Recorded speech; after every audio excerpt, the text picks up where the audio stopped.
Information and media are vital. The media acts as a link between individuals and the outside world, bringing information, entertainment, and news to our fingertips. It molds belief, sways judgment, and promotes social advancement. But in the midst of all the knowledge available, it is crucial to consume responsibly. A few fundamental guidelines must be followed when using media information. First and foremost, critical thinking is crucial. It's important to develop the habits of challenging sources, checking facts, and looking for bias in content seconds.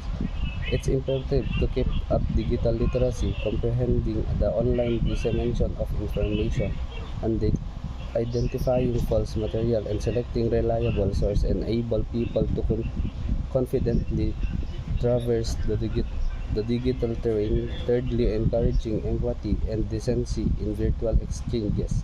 Build a stronger virtual community by promoting positive discourse and understanding amongst members.